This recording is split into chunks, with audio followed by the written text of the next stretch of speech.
Well, I'm going to bring you up to speed on this left-hand build. I fogged on off and put together, I found a Bartline blank laying here that's an 1.350" shank, which was the key. Kind of didn't want to burn up wouldn't have normally burned up a Bartline on a hunting gun. The stock was an unknown quantity. Last time we talked, I was talking about how I was going to go barrel up an action so I can fit it to this thing. Well, the stock is no longer an unknown quantity.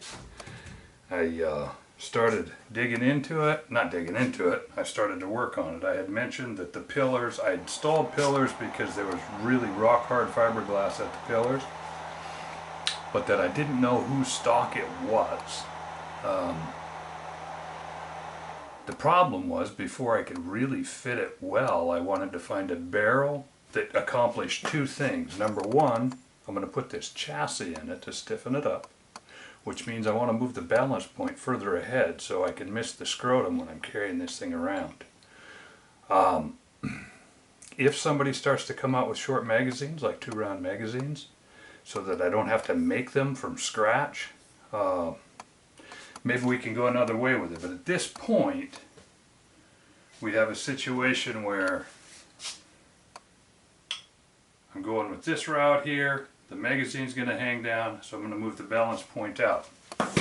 So I picked up a Bartline, just went out and looked through my stock, and I found a Bartline 9.3 twist. Don't know if you can read that on there or not, but it has an 1.350" shank, which is probably why I bought it when it came up. I'll put this on so that you can, I can't tell.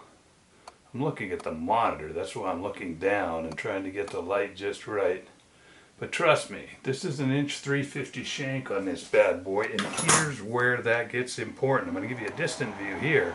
Look at the size of that abutment shoulder. I'm chambering this thing in a big case. I call this case the 338 Hellbringer. It's bigger than the 338 Edge. Let's just suffice to say that it's a good sized case. By the time I put a bullet in it,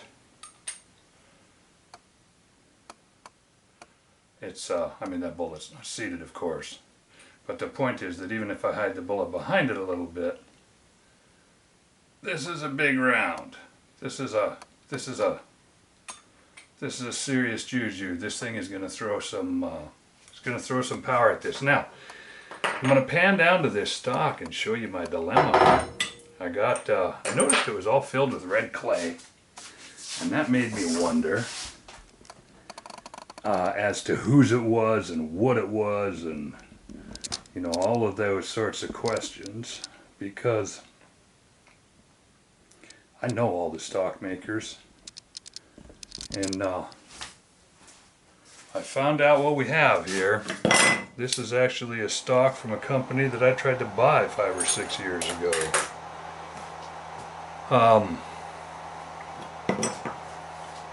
And I found out why it's got all the red clay in it. And I answered my questions about how well supported these pillars are. This is all heavy fiberglass in here, but the rest of this is literally styrofoam. So that explains why it's light, but I have a hunch when I forevermore throw 7,000 pounds at this thing, I might snap the sucker right off here. I don't know. We're going to find out. The stock's probably not rated for what I'm going to throw at it, but I'm going to keep the butt end light. The guy, whoever was messed with it before I did put a big, heavy, beefy recoil pad on here, which adds some mass, but I don't think it's going to be enough. I'm going to keep my whole tuning fork thing. Remember, this is part of my series about we're going to epoxy this chassis up into here, and we got plenty of room to get some nice epoxy. We're going to have solid fiberglass and aluminum from here. Now up in this area, I'm going to when I say red clay, I really think this is Bodyman's red clay that's in here. I don't know. But we're going to hog this out. We're going to tie up to the sides without, this is a thin, I know exactly who put this together and how thin this is. It's a good high quality job out here. But I'm going to have to pig this out around here because we're at solid fiberglass here. We're clear against the stock here. I've ground in it, but I'm going to tuck around this corner, find the fiberglass, find the outer bearing of the stock, and beef this up. Because what we're going with here is I'm going to go with the factory Atlas recoil lug. And that brings us to this barrel, which I really want to show you. This, I'm going to come in on this.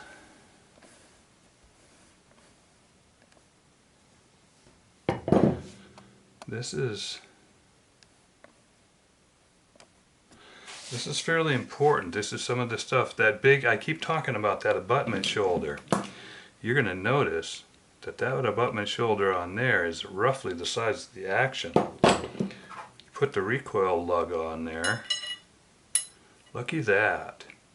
We're getting a nice big, I can bear down on this joint right here and not deform it. I can go to 150 foot-pounds on this thing, and that's a beautiful thing because that's what I want to do. This is the way, for those of you who maybe are watching a YouTube video for the first time and don't realize how a gun goes together, this is how this goes.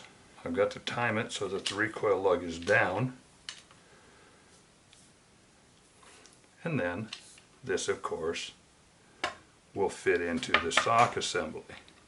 The problem is it won't fit into the stock assembly quite yet because that recoil lug does not have enough clearance down in there for all of that. It's close. It's wedging right down in there. But here again, look at the view you can get here. Inch 350, inch 350, inch 350. These things all stack together to where when that recoil lug tightens down, this one wants to go down with pins, which it's probably not going to for reasons that are not going to be explored in this video. But whether it's sliding on this surface with that fixed to the action, or whether this is slid up and it's sliding on this surface, melanite to melanite, which is probably what I'm going to do. Just me being the weird duck that I am, I'm going to do some advancement experiments on this, get it lubed up well, start putting the meat to it, and find out how far this advances. We've got a perfectly fit set of threads here. Everything is, this recoil lug is actually a looser fit than normal. I have a half a thou in there of wobble because we've got a whole series of tests going here. As this develops, you're going to find out that I'm using this gun and 2 other bench rest guns and possibly a 4th gun, but 6 or 7 barrels and 7 or 8 attachment procedures. What that means is, in this particular case, the attachment procedure of this firearm is we have a bolt through here, we have a bolt through here. 6.5 inches, no, 7.35 inches apart. This is a long action, so almost 7.5 inches apart. And in between, we've got a pretty floppy, sloppy action.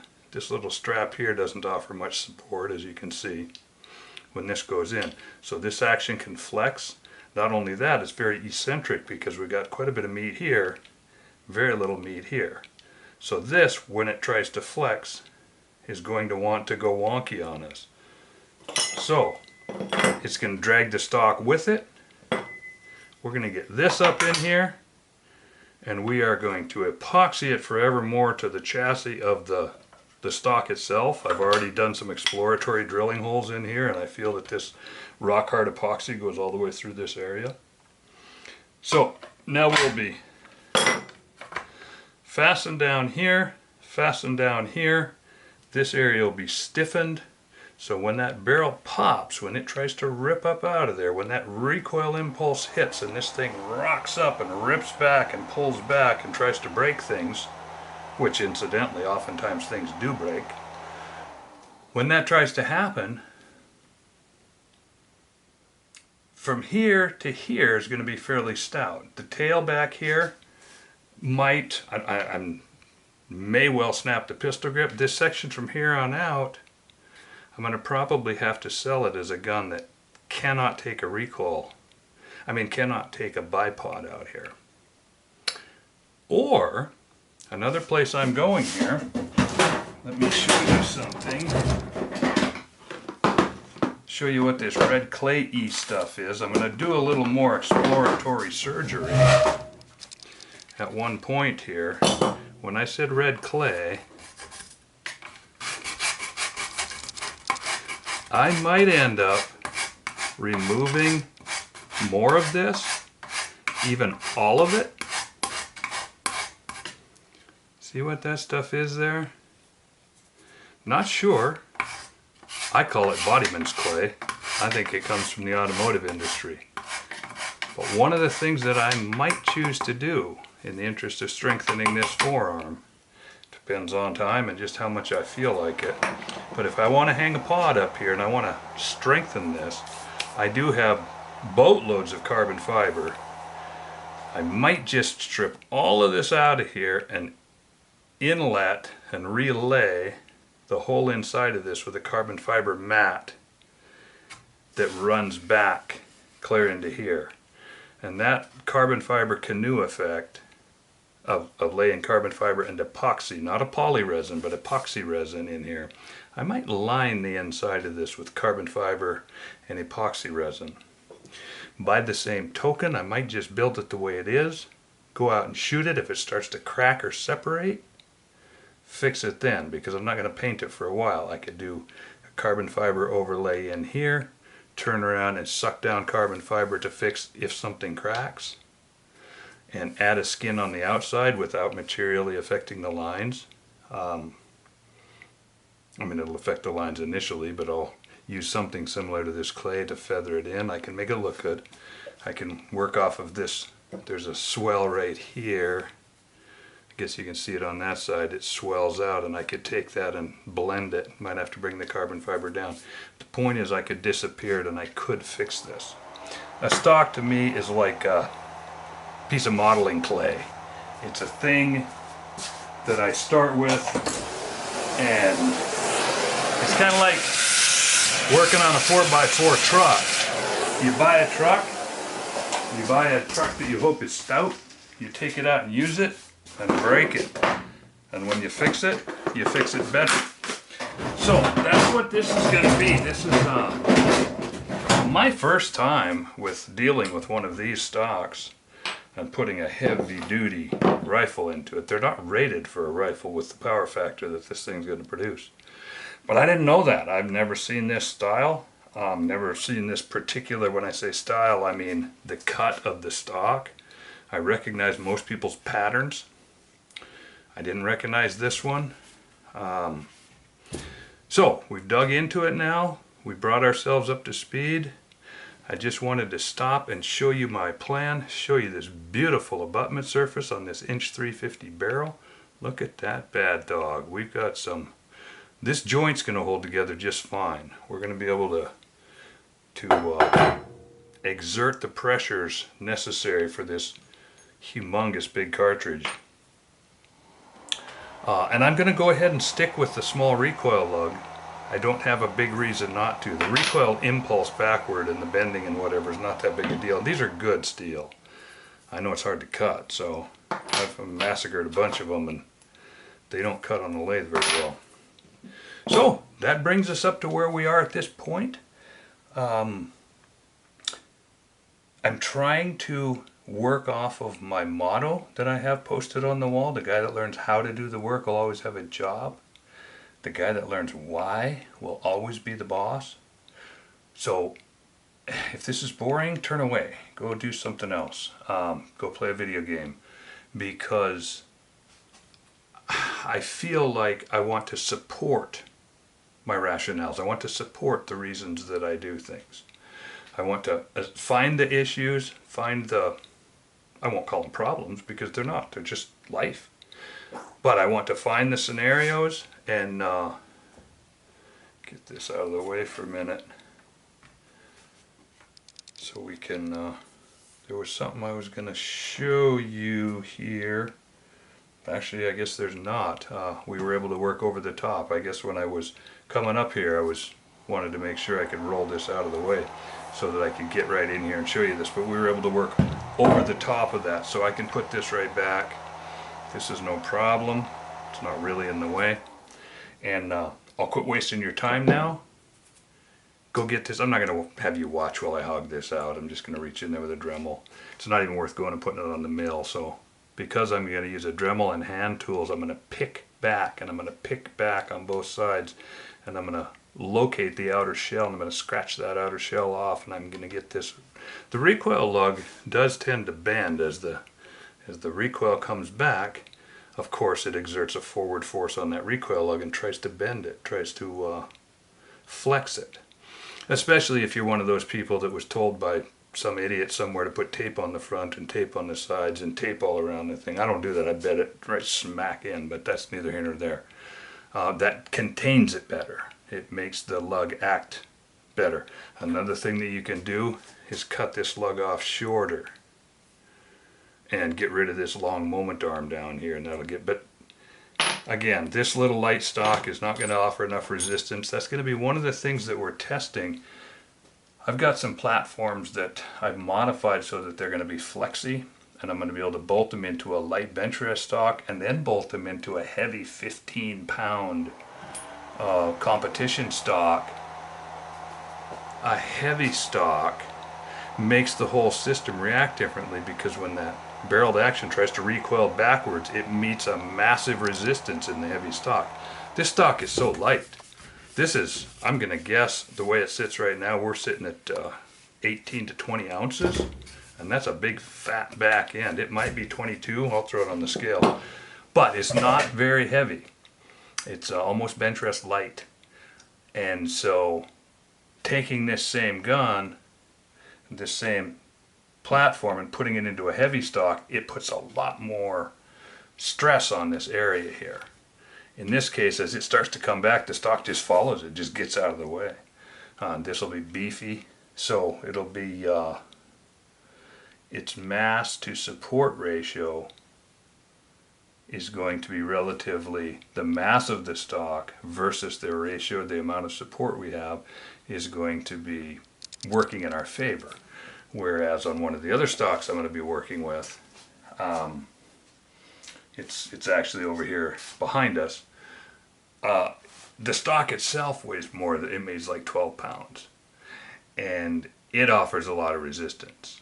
Which brings me to another project that I started early on in this video series. I was going to document my red, white, and blue unlimited gun, my 65-pound gun.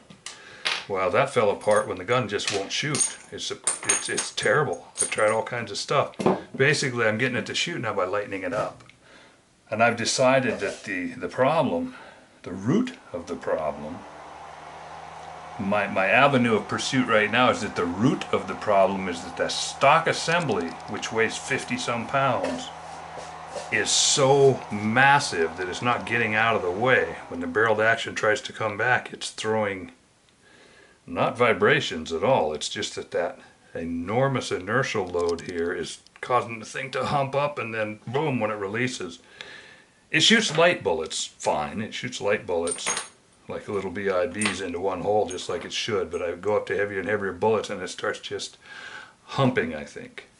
So this will be the opposite situation. This stock is extremely light. The company that makes these sells them as light, and they are as lightweight as, man, as anything out there. But as you can see, it's because they're filled with the lightest blow-up foam in the world. There's no flock in here. Most of the, well, let's just go with Macmillan, Robertson, which is no longer with us at this point. I don't know if somebody's buying it or moving forward with it. But I talked with Ian a lot about the types of flock that he used. The stuff inside here, in many cases, is a chipped up fiberglass mixed into a resin and aerified or aerated or blown up. And the term for it is flock. And Macmillan uses a certain flock type of fill, and they have different fills in this area. Manners has their, these are all proprietary. Ian had his with Robertson Composites. And when Ian left and moved on, he was on Bench Rest Central, and he talked about and shared with us some of his ideas regarding those. But in no case, Robertson Composites, it's a high-end stock. Of course, Macmillan and Manners are high-end stocks, and they have a pretty twist resistant, a strong fill. This brand of stock has, this fill offers very little except, you know, it's like I used to tell people in certain cases that the only reason they had a brain in their head was to keep their head from collapsing. That's kind of what we have here. All this does is just keeps the thing from collapsing. It does not, in my opinion, add a ton of strength to the system. Now when you twist, of course, there's going to be compression moments, so it will resist that. It does add strength, but it's not as strong as some of the big name makers in their flock matrices inside.